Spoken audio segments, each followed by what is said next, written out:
Masih dalam tema yang sama, tapi saya ingin membahas atau membagikan kepada saudara tentang apa sih ciri-ciri daripada seorang pembangun itu. Bahwa Tuhan mau hari-hari ini saudara dan saya menjadi pembangun dalam kehidupan.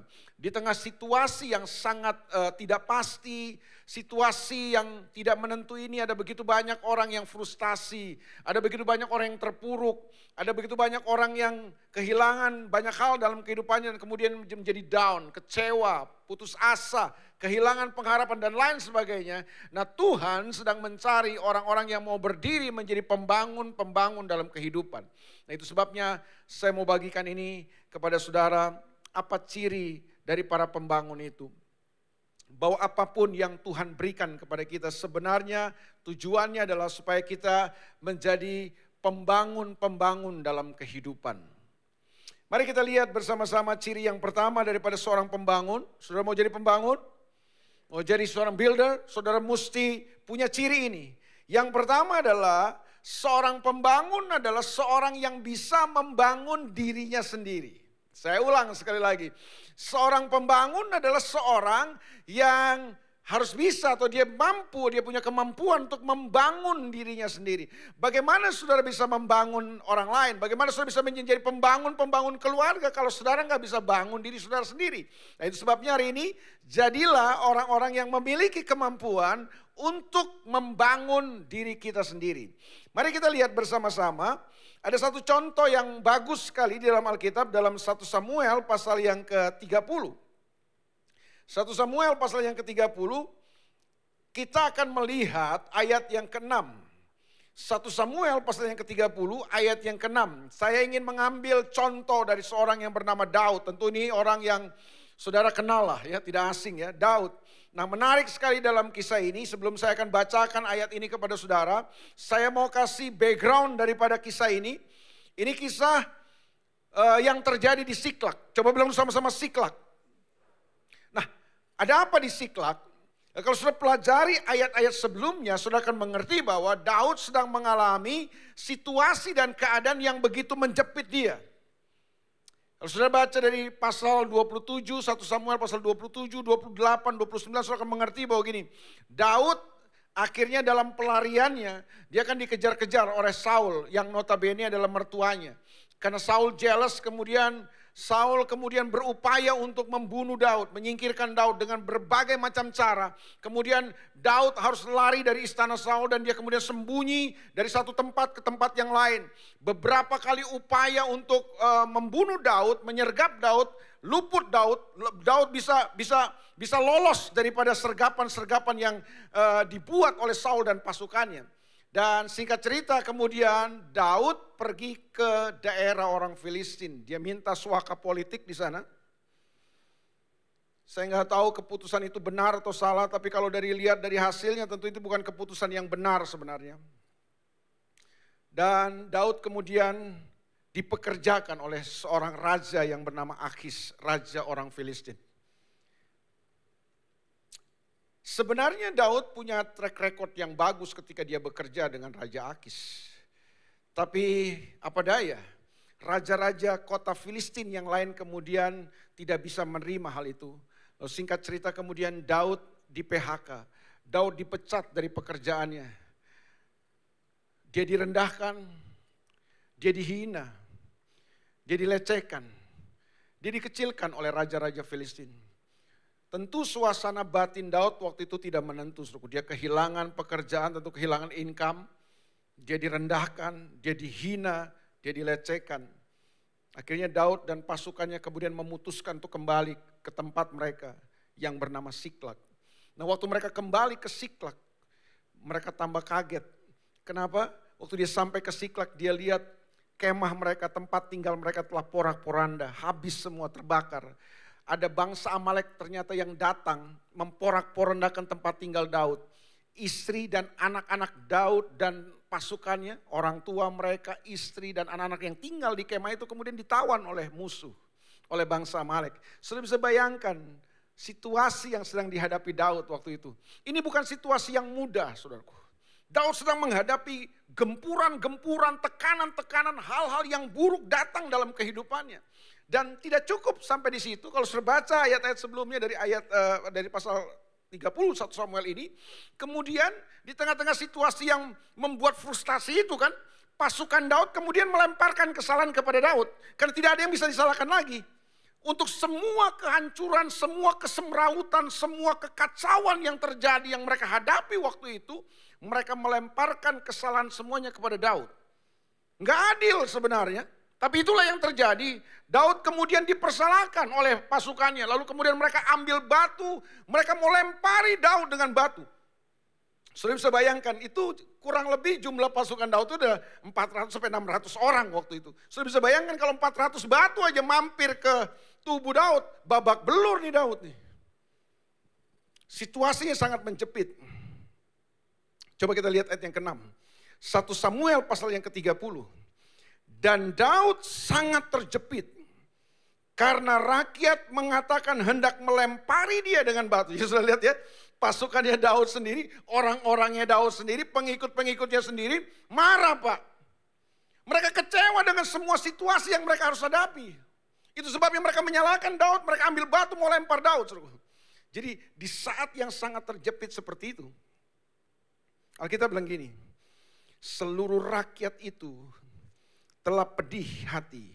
Masing-masing karena anaknya laki-laki dan perempuan. Maksudnya mereka ditawan semua anak-anak mereka. Tapi ayat ini gak berhenti sampai di kalimat itu. Saya suka dengan kalimat terakhir dari ayat yang ke-6. Tetapi Daud menguatkan kepercayaannya kepada Tuhan Allahnya. Di tengah-tengah situasi yang sulit, di tengah-tengah keadaan yang sangat menekan dan menjepit Daud. Biasanya mungkin gini, kalau orang ngadepin kayak Daud gini, udah habis dia. Mungkin reaksinya bisa salah. Tapi saya bersyukur waktu saya baca ayat ini. Daud ternyata adalah seorang pembangun kehidupan. Di tengah-tengah situasi yang menjepit dia. Di tengah-tengah situasi yang sangat menekan dia. Kayaknya udah gak ada harapan lagi. Ini yang Daud lakukan. Dia membangun katanya. Dia memperkuat kepercayaannya kepada Tuhan. Itu yang saya bilang, seorang pembangun itu punya ciri. Dia bisa membangun dirinya sendiri. Di saat-saat gini, gak ada orang yang bisa membangun dia. Halo? Saya gak tahu situasi saudara hari ini. Mungkin saudara merasa sendiri hari ini. Ngadepin semua situasi saudara. Saudara mungkin merasa gak berdaya, saudara mungkin merasa ditinggalkan, diperlakukan tidak adil. Hari ini gini, belajar dari Daud. Daud adalah seorang pembangun kehidupan. Di saat orang gak ada yang bisa membangun dia, Daud membangun dirinya sendiri. Bangun diri saudara sendiri. Seorang pembangun tidak hancur dengan situasi dan keadaan. Seorang pembangun, dia adalah seorang yang bisa menghadapi situasi paling buruk dalam kehidupannya. Tetapi di tengah-tengah situasi yang paling buruk sekalipun, dia memperkuat kepercayaannya. Dia membangun imannya. Saya pikir ini hari-hari ini yang perlu kita lakukan dalam kehidupan saudara. Ada banyak orang coba membangun kekuatan yang di luarnya.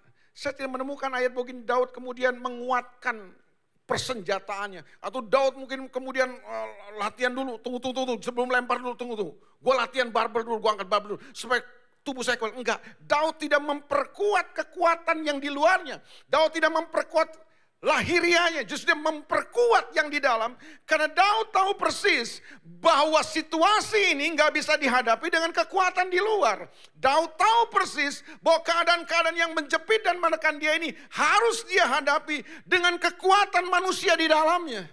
Sadarkah saudara bahwa gini, sebenarnya kekuatan yang sesungguhnya dari kehidupan kita itu ada di dalam saudara, bukan yang ada di luar saudara.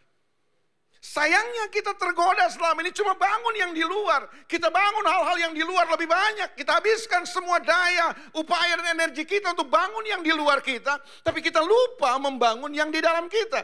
Padahal kebenarannya adalah gini, yang di dalam saudara jauh lebih penting untuk saudara bangun daripada yang di luar saudara. Karena waktu yang di dalam saudara kuat, saudara bisa hadapi semua situasi yang paling buruk sekalipun dalam kehidupan saudara. Bangun yang di dalam saudara. Bangun iman saudara. Hari-hari ini kita nggak bisa hadapi situasi ini hanya dengan kekuatan lahiriah, bos. Kita harus hadapi dengan sebuah kekuatan iman. Manusia batin di dalam yang kuat. Perkokoh manusia di dalam saudara. Perkuat iman saudara. Bangun kepercayaan saudara kepada Tuhan. Itulah letak kekuatan saudara untuk menghadapi semua situasi saudara hari ini. Nanti kalau saudara baca ayat ini berikutnya, saudara akan terkejut.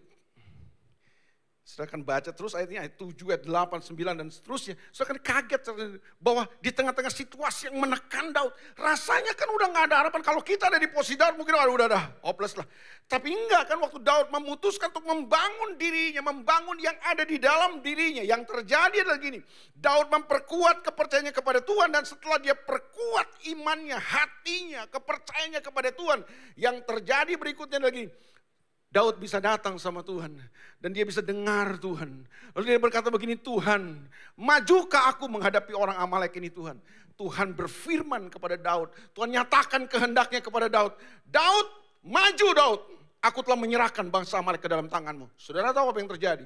Daud kemudian setelah dia dengar Tuhan bicara, dia maju menyerang. Di saat mungkin yang situasi yang gak mendukung dia, keadaannya tidak mendukung dia. Tapi itu yang saya bilang, dia telah membangun dirinya sendiri. Waktu dirinya dibangun, di dalam dirinya dibangun, saudaraku, Daud mampu hadapi bangsa Amalek. Dan kemenangan yang gilang gemilang Tuhan berikan kepada Daud.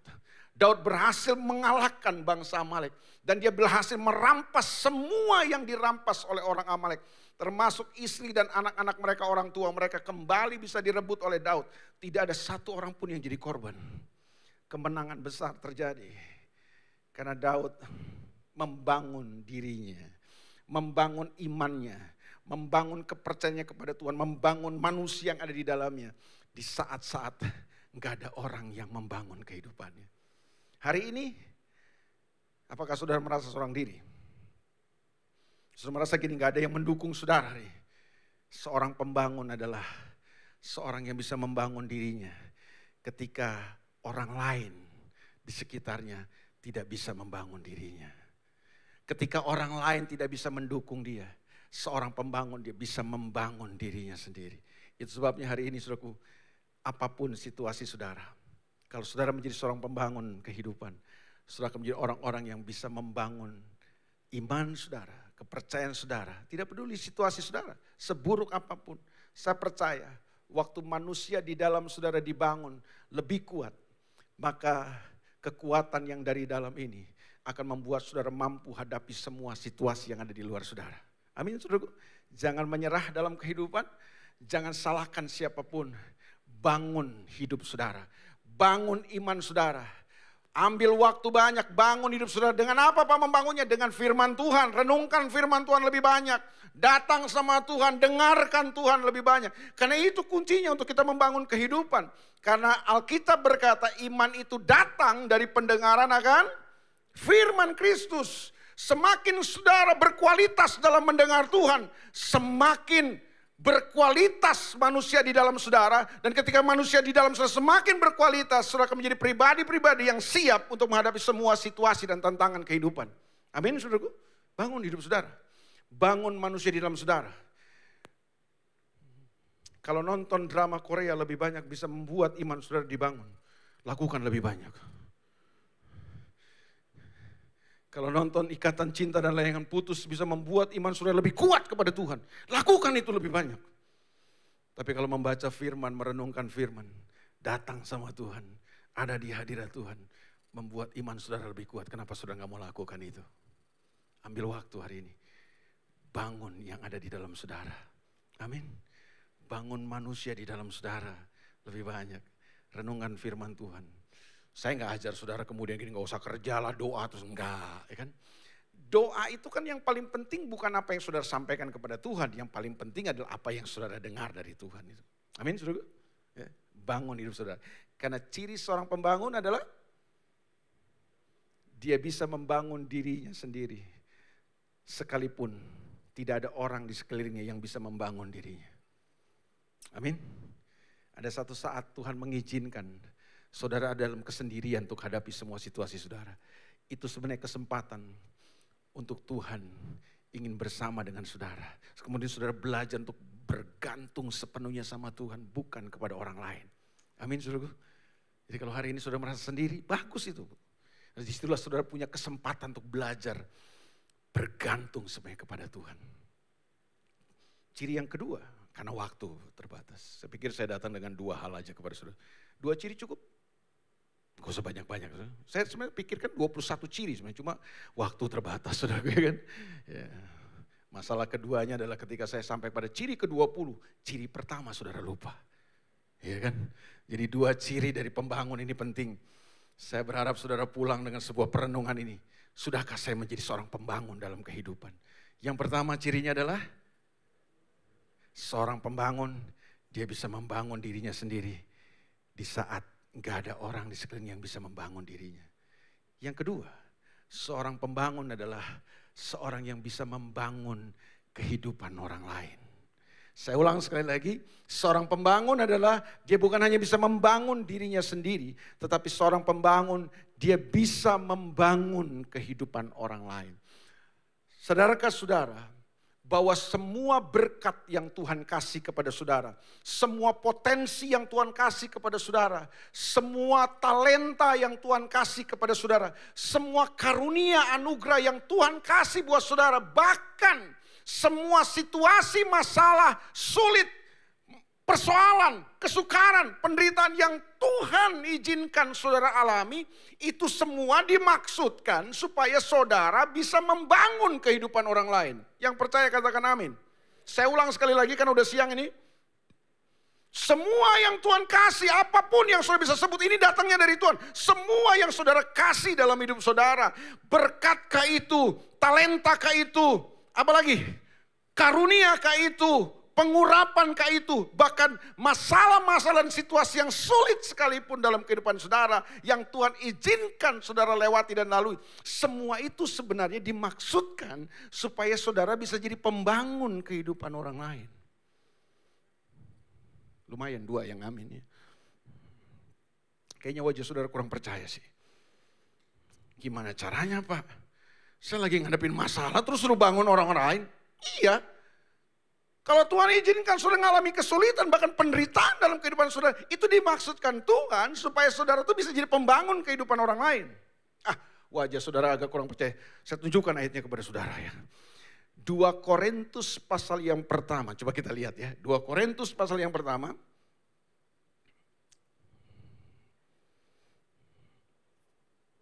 Coba kita lihat ayat yang ketiga. 2 Korintus. Kalau sudah agak susah cari 2 Korintus itu setelah 1 Korintus itu 2 Korintus Bapak Ibu Saudara ya. Nah, kalau sudah dapat 1 Korintus sebelahnya itu ya 2 Korintus ya. 2 Korintus pasal yang pertama ayat yang ketiga. Terpujilah Allah Bapa Tuhan kita Yesus Kristus, Bapa yang penuh belas kasihan dan Allah sumber segala penghiburan. Katakan dulu sama-sama, Allah sumber segala penghiburan.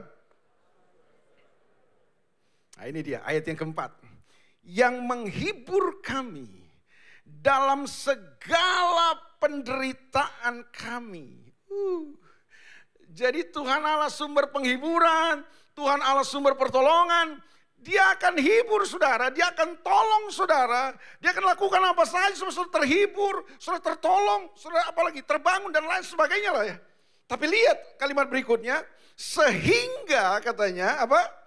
Kami sanggup menghibur mereka yang berada dalam bermacam-macam penderitaan dengan penghiburan yang kami terima sendiri dari Allah. Itu yang saya bilang tadi, bahwa apapun yang Tuhan kasih kepada saudara, sebenarnya itu dimaksudkan supaya saudara dan saya bisa jadi pembangun kehidupan orang lain. Sadarkah saudara begini, di sekeliling saudara hari ini ada begitu banyak orang yang sedang letih lesu, berbeban berat. Mereka sedang butuh dibangun dalam kehidupan. Dan Tuhan mencari para pembangun kehidupan. Dan saya berdoa supaya orang yang Tuhan cari itu adalah saudara. Sudah jadi pembangun kehidupan.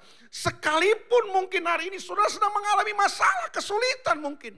Tapi percayalah, di tengah masalah dan kesulitan Tuhan akan datang buat saudara, menolong, menghibur saudara. Kemudian saudara dan saya bisa menghibur orang lain.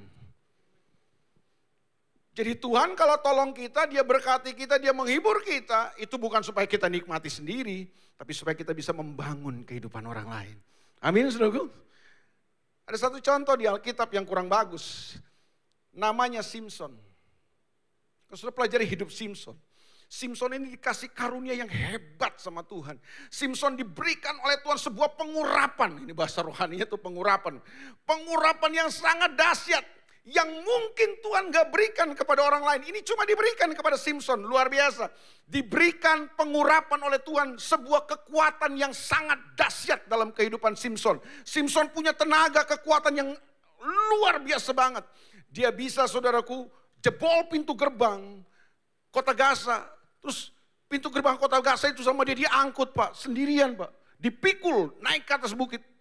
Zaman dulu itu kan kota-kota itu kan selalu ada pintu gerbang. Kalau sekarang tuh gapura, kalau sudah masuk sebuah kota pasti ada gapuranya. Nah dulu tuh kan gapuranya tertutup, kalau sekarang kan cuma ya bentuk persegi aja kan gitu kan.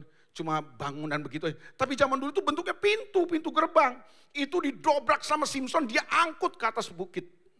Naik ke atas gunung sendirian dia pikul, Pak. Kekuatan Simson luar biasa. Tapi sudah pelajari kisah hidup Simson. Pernah baca nggak kisah itu? Pernah ya?